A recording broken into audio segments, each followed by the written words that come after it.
భారత ఆర్థిక వ్యవస్థ మెరుగుపడాలంటే అమ్మడం మరియు కొనడం అనేవి రెండు జరగాలి. ఈ విధానం ఎంత వేగంగా జరిగితే ఆర్థిక వ్యవస్థ అంత బాగుపడుతుంది. అయితే భారతదేశంలో అమ్మకాలు చేయడం అనేది ఒక వ్యాపారం లాంటిది. ఇది ప్రతి దాంట్లో జరుగుతూ ఉంటుంది. అందులో భాగంగా భారతదేశంలో అమ్మకాలు అనేవి ఎక్కువగా ఆటోమొబైల్ రంగంలోనే జరుగుతూ ఉంటాయి. దీన్ని బట్టి మీరు ఏదైనా వ్యాపారం ప్రారంభించాలనుకుంటే ఆటోమొబైల్ రంగం నుంచి మొదలు పెట్టండి. అయితే మనం ఈరోజు ఆటోమొబైల్ రంగంలో పేరుగాంచిన second hand car selling business గురించి ఈ వీడియోలో తెలుసుకుందాం. సాధారణంగా ఒక కార్ షోరూమ్ను నిర్వహించాలంటే కంపెనీ నుంచి ఎన్నో పర్మిషన్స్ తీసుకోవాలి. పర్మిషన్ ఎన్నో ఉన్నా అవన్నీ తీసుకొని ఒక కార్ షోరూమ్ను ప్రారంభిస్తే మంచి లాభాలను పొందొచ్చు. కార్ షోరూమ్ లాగే సెకండ్ హ్యాండ్ సెల్లింగ్ షోరూమ్ని మీరు ప్రారంభించవచ్చు. మరి సెకండ్ హ్యాండ్ కార్ సెల్లింగ్ బిజినెస్ను స్టార్ట్ చేయాలంటే ఈ విధమైన లైసెన్స్ తీసుకోవాలి, ఎలా ఈ బిజినెస్ను అభివృద్ధి చేయాలి అనేది ఈ వీడియోలో చూద్దాం. సెకండ్ హ్యాండ్ కార్ సెల్లింగ్ వ్యాపారాన్ని ఎలా ప్రారంభించాలి?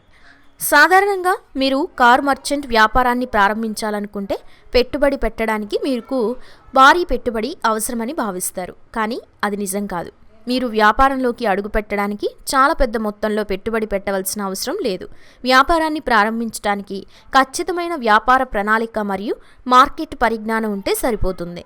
దాంతోపాటు నిజాయితీ మరియు ప్రమోషన్ నైపుణ్యాలు కూడా సమానంగా ఉండడం చాలా ముఖ్యం. వ్యాపారం గురించి స్పష్టమైన ఆలోచన పొందడానికి మీరు యూజ్డ్ కార్ బిజినెస్ నిర్వహిస్తున్న వారిని సంప్రదించి వారి వద్ద నుంచి వివరాలను సేకరించాలి. అలాగే మీరు ఈ second hand car selling business నడపడానికి ఉండే అత్యంత ముఖ్యమైన అంశం ట్రస్ట్. ఇది మీకు మార్కెట్లో చాలా మంచి స్టాండ్ని ఇస్తుంది. వ్యాపారాన్ని ప్రారంభించే ముందు ఇబ్బందులను నివారించడానికి మీరు అన్ని చట్టపరమైన విధానాలను క్లియర్ చేయాలి. ఉపయోగించిన కార్ల కొనుగోలు మరియు అమ్మకం వ్యాపారాన్ని ప్రారంభించడానికి అవసరమయ్యే ముఖ్యమైనవి ఏమిటి అనేది ఇప్పుడు చూద్దాం. ముందుగా వ్యాపారాన్ని ప్రారంభించడానికి డీలర్షిప్ లైసెన్స్ పొందడం చాలా ముఖ్యమైన విషయం. ప్రతి రాష్ట్రానికి ఈ లైసెన్స్ పొందడం అనేది వేరువేరుగా ఉంటుంది. అయితే డీలర్షిప్ లైసెన్స్ కోసం కొన్ని కోర్సులు చేయాలి మరియు లైసెన్స్ పరీక్షను కూడా క్లియర్ చేయాలి. డీలర్ లైసెన్స్ ఉపయోగించిన కార్లను కొనుగోలు మరియు విక్రయించే వ్యాపారాన్ని నిర్వహించడానికి మీకు చట్టపరమైన అనుమతి అందిస్తుంది. నేడు చాలామంది లైసెన్స్ లేని డీలర్లు మార్కెట్లో అందుబాటులో ఉన్నారు.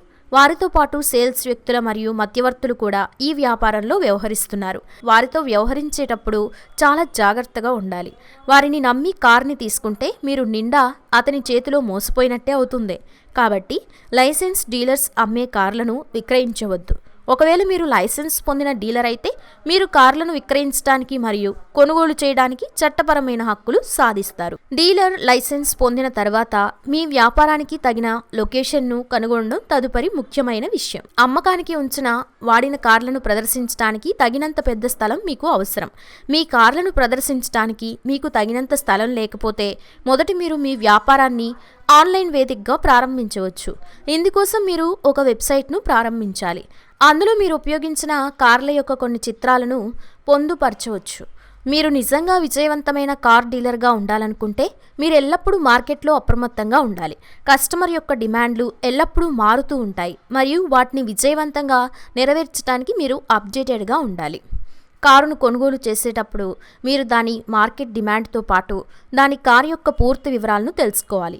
మీరు ఇంటర్నెట్ మరియు పుస్తకాల సహాయం తీసుకోవడం ద్వారా మీరు కార్ల మార్కెట్లో వస్తున్న లేటెస్ట్ ట్రెండ్ మరియు డిమాండ్ల గురించి తెలుసుకోవచ్చు.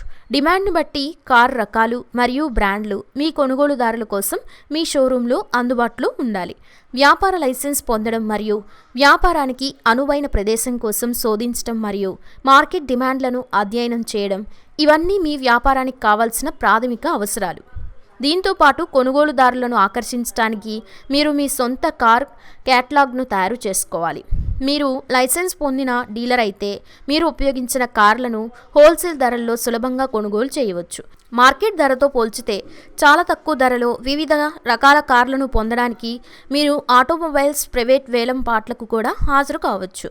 మీరు ఇంటర్నెట్ ద్వారా వేలం మరియు బిడ్డింగ్ ప్రక్రియ గురించి సరైన జ్ఞానాన్ని పొందవచ్చు. ఇది మీకు చాలా మంచి వ్యాపార అవకాశం. దాంతోపాటు మీరు వేలంలో మీ కార్లను కూడా వేలం వేయొచ్చు. లైసెన్స్ ఉన్న డీలర్లకు మాత్రమే ఈ సౌకర్యం కల్పిస్తారు. కల్పిస్తారు. వేలానికి హాజరు కావడం మరియు వేలం నుండి కార్లను కొనుగోలు చేయడం ద్వారా మీరు భారీ లాభాలను పొందడం ద్వారా ఈ కార్లను తిరిగి విక్రయించడం ద్వారా అదనపు లాభాలను పొందవచ్చు.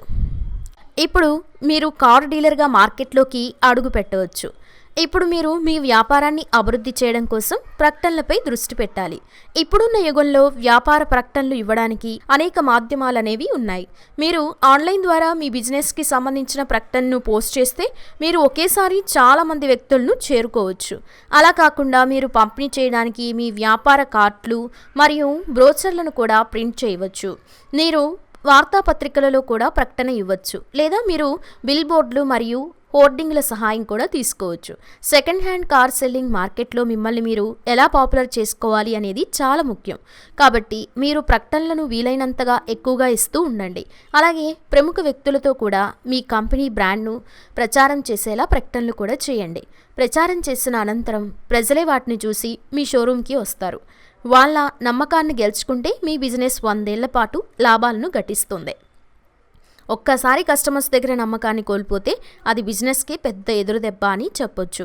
చివరగా మీరు మీ వ్యాపారంలో తగినంత నిజాయితీగా ఉండి కొనుగోలుదారి డిమాండ్ గురించి ఖచ్చితంగా తెలుసుకుంటే సెకండ్ హ్యాండ్ కార్ సెల్లింగ్ వ్యాపారం మీకు భారీ లాభాలను తెచ్చిపెడుతుంది. మీరు ఈ బిజినెస్ కోసం ఎంత పెట్టుబడి పెట్టాలి? మీ వద్ద కొంత పెట్టుబడి ఉంటే చిన్నగా ఒక రెంట్ రూమ్ తీసుకొని ఈ బిజినెస్ను మొదలు పెట్టచ్చు. లేదంటే మీరు మీ సెకండ్ హ్యాండ్ కార్ షోరూమ్ పెట్టడం కోసం బ్యాంక్ లోన్ల ద్వారా ఫైనాన్స్ పొందొచ్చు. అయితే కారు కొనుగోలు చేసేటప్పుడు ఆ కారుకు సంబంధించిన పేపర్ అన్నీ మీ వద్ద ఉంచుకోవాలి. వేరే వ్యక్తికి ఆ కారును అమ్మితే పేపర్స్ కూడా వారికి ఇచ్చేయాలి. కారును అమ్ముతున్నప్పుడే కారుకి ఎటువంటి టోల్ ట్యాక్సెస్ లేకుండా చూడాలి. అలాగే కారు అమ్ముతున్నప్పుడే ఇన్సూరెన్స్ కూడా కంపెనీయే చేసి ఇవ్వాలి. కారు పూర్తిగా కండిషన్లో ఉండేలా చూసుకొని అమ్మాలి. అలా ఉన్న కార్లను మాత్రమే షోరూంలో పెట్టాలి. కారుకి సంబంధించిన ప్రతి ఒక్క పేపర్ దగ్గర ఉంచుకోవాలి. కార్ని కొనే ఎవరు అయితే స్వయంగా షోరూమ్కి వెళ్ళి కార్కి సంబంధించిన అన్ని విషయాలను దగ్గరుండి తెలుసుకోవాలి. ఆ తర్వాత కారు అమ్మకాలు జరపాలి. ఈ లెక్కన రోజుకి 10ల సంఖ్యలో కారు అమ్మకాలు జరిపితే ఈ బిజినెస్ మంచి లాభదాయకంగా ఉంటుంది. భారతదేశంలో సెకండ్ హ్యాండ్ కార్ల మార్కెట్ వేగంగా అభివృద్ధి చెందుతోంది. ఈ వృద్ధికి కొత్త కార్ల ధరల పెరుగుదల మరియు బ్యాంకులు కార్ లోన్లపై అధిక వడ్డీ రేట్లను వసూలు చేస్తున్నాయి. కొత్త కారు కొనడం కంటే వాడిన కారు కొనడానికి ప్రజలు ఇష్టపడతారు. అంతేకాకుండా భారతదేశం వంటి అభివృద్ధి చెందుతున్న దేశంలో కారును కొనుగోలు చేయాలనుకునే మెజారిటీ వ్యక్తులు కొత్త కారు యొక్క ధరలు చూసి అంత పెద్ద మొత్తంలో పెట్టలేకపోవడం, దీనివలన సెకండ్ హ్యాండ్ కార్ మార్కెట్లో పెద్దదిగా మరియు మెరుగ్గా అభివృద్ధి చెందుతుంది. అంతేకాకుండా దేశంలో ఎక్కువ మంది కొత్త కారు కొనే బదులు యూజ్డ్ కార్ కొనడానికి మొగ్గు చూపుతున్నారు. దీనివల్ల కూడా దేశంలో second hand car selling business మంచి లాభాల బాట పడుతుంది. ప్రముఖ నగరాల్లో కూడా ఈ సెకండ్ హ్యాండ్ కార్ల సెల్లింగ్ కంపెనీస్ కూడా ఎక్కువ సంఖ్యలో ఏర్పడుతున్నాయి. కస్టమర్స్కి మంచి కార్స్ను అందిస్తున్నాయి.